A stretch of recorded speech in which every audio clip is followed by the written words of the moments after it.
ఇక breaking news చూస్తున్నాం. సినీ fans ఎంతో ఆసక్తిగా ఎదురు చూస్తున్న కల్కి 2898 ఏడి మూవీ సందడి షురూ అయింది.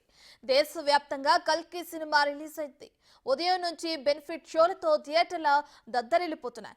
ముఖ్యంగా తెలుగు రాష్ట్రాల్లో ప్రభాస్ ఫ్యాన్స్ చేస్తున్న హంగామా మామూలుగా లేదు. అన్ని థియేటర్ల వద్దకు ప్రభాస్ ఫ్యాన్స్ భారీ సంఖ్యలో తరలివచ్చారు. ప్రీమియర్స్ మొదటి షో చూసిన ప్రభాస్ ఫ్యాన్స్ ఆడియన్స్ తమ రివ్యూలను పంచుకుంటూ ఆనందం వ్యక్తం చేస్తున్నారు.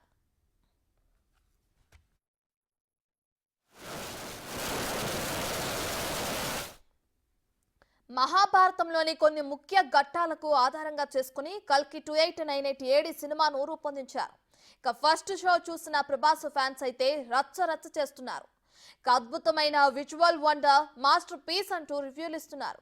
ఇండియన్ సినిమాలో ఎప్పుడూ చూడనటువంటి సినిమావని, కళ్ళు చెదిరే విజువల్ స్టోరీ టెల్లింగ్ తో ప్రతి ఒక్కరూ స్టన్ అవ్వడం అంటున్నారు. ఇక మాటలు లేవంతే అంటూ తమ ఆనందాన్ని వ్యక్తం చేస్తున్నారు అభిమానులు. మొదటి 30 నిమిషాలు మహాభారతం ఎపిసోడ్ కేక్ పుట్టిస్తుందని, ప్రతి ఫ్రేమ్ ప్రతి షాట్ అద్భుతంగా ఉందని ఫ్యాన్స్ తెగ ఖుషి అవుతున్నారు. ఒక డివైన్ ఫీలింగ్ వచ్చిందని సినిమా చూసిన ఫ్యాన్స్ తెగ రచ్చ చేస్తున్నారు. ఇక క్లైమాక్స్ చూస్తే ఎవరికైనా షేక్ అవ్వాల్సిందేనంటూ మరో నెటిజన్ సోషల్ మీడియాలో పోస్ట్ చేశాడు. సినిమా అంటే ఇది, ప్రభాస్ అంటే ఏమిటో చూపించిన సినిమా అంటూ ఇంకో నెటిజన్ కామెంట్ చేశాడు. మొత్తంగా కల్కి 2898 ఏడి సినిమా ఇండియా దత్తరిల్లిపోయే హిట్ అవుతుందని ఫ్యాన్స్ చెప్తున్నారు.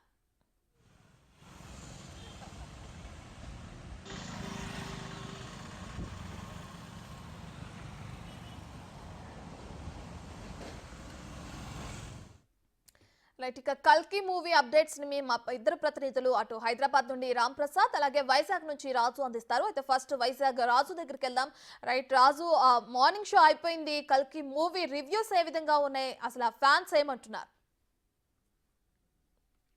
కల్కి సినిమా విషయానికి వచ్చేసరికి అభిమానుల ఆనందానికి అవధులు లేకుండా పోయి, ఎందుకంటే ఆదిపురుష్ తర్వాత ప్రభాస్ నటించినటువంటి కల్కి సినిమా చూసి వచ్చినటువంటి వాళ్ళు ఇంటర్వెల్లో సినిమా చూసేసరికి వాళ్ళలో ఒక తెలియనటువంటి ఆనందం వ్యక్తమైనటువంటి పరిస్థితి ఉంది. థియేటర్లో ఎవరో కూడా సీట్లలో కూర్చొని సినిమా అయితే చూసినటువంటి పరిస్థితి లేదు.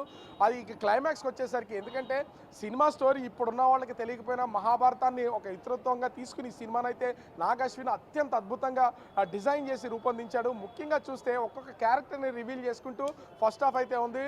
సినిమా సెకండ్ పార్ట్ కూడా ఖచ్చితంగా ఉన్నటువంటి నేపథ్యంలో, ఎందుకంటే ఈ సినిమాకి సంబంధించి కూడా సింపుల్ రివ్యూగా చూస్తే సినిమా మొత్తంలో అటు కమల్ హాసన్ క్యారెక్టరైజేషను, అదేవిధంగా అమితాబ్ క్యారెక్టర్ని మాత్రం అద్భుతంగా డిజైన్ చేశాడు.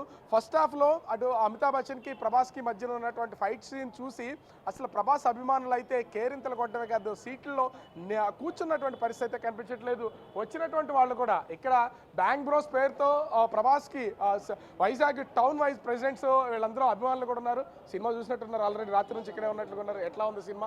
మీ రివ్యూ ఏంటి, ఏం చెప్తారు అసలు? సినిమా అయితే నెక్స్ట్ లెవెల్ ఉన్నా, అస్సలు ఎక్స్పెక్ట్ చేయలేదు. క్లైమాక్స్ అయితే అస్సలు ఎక్స్పెక్ట్ చేయలేదు. నెక్స్ట్ లెవెల్ ఉంది. మేము ఒక రేంజ్ అనుకున్నాం, మా రేంజ్ దాటిపోయింది సినిమా.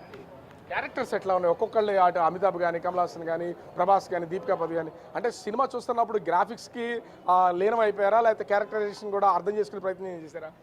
చాలా సింపుల్గా చూపించారు. అంటే ఎవరి క్యారెక్టర్ ఏంటన్నది అంటే స్పీడ్గా కట్ చేయలేదు, ప్రతిదీ లందీగా చూపించారు. ఎవరి క్యారెక్టర్ ఏంటన్నది ప్రతిదీ స్లోగా ప్రతిదీ ఎక్స్ప్లెయిన్ చేస్తారు. గ్రాఫిక్స్ ఎట్లా ఉన్నాయి సినిమా చూస్తే? అంటే ట్రైలర్కి టీజర్ని చూసినట్టు మీరు సినిమా చూసిన తర్వాత ఏమనిపిస్తుంది? ఏదైనా సరే బాగుంది. అరిసి గొంతులు పోయే అర్థం చేసుకుని నువ్వే ఎలాగుందా సినిమా. సో ఇప్పుడు అంటే ఆల్రెడీ ఒక షో అయిపోయింది, ఒకే థియేటర్లో 2 షోలు సినిమా చేసినట్టు అభిమానులతో మీరు మాట్లాడినప్పుడు అభిమానులు కూడా ఏం చెప్తున్నారు మీరు కాకుండా? వాళ్ళ వరకు ఏం చెప్పవసరం, మేమే అభిమానం కదా, మేమే చెప్తున్నాం కదా, వాళ్ళ వరకు మీరు వెళ్ళాల్సిన అవసరమే లేదు. ఎందుకంటే సినిమా ఆ రేంజ్లో ఉంది. మేము ఆల్రెడీ ఇప్పుడు మ్యాక్నిక్ కూడా వెళ్ళిపోతామని ఫిక్స్ అయిపోయాము. మార్నింగ్ షోకి దొరికితే వీలైతే వెళ్ళిపోతాం మేము అలా టోలో. సినిమా చూసినటువంటి వాళ్ళు చాలా మంది ఉన్నారు. ఎట్లా అనిపించింది ఆ సినిమా చూస్తున్నంత సేపు? ప్రభాస్ని చూసినా, మిగతా క్యారెక్టర్స్ చూసినా ఎట్లా ఫీల్ అయ్యారు?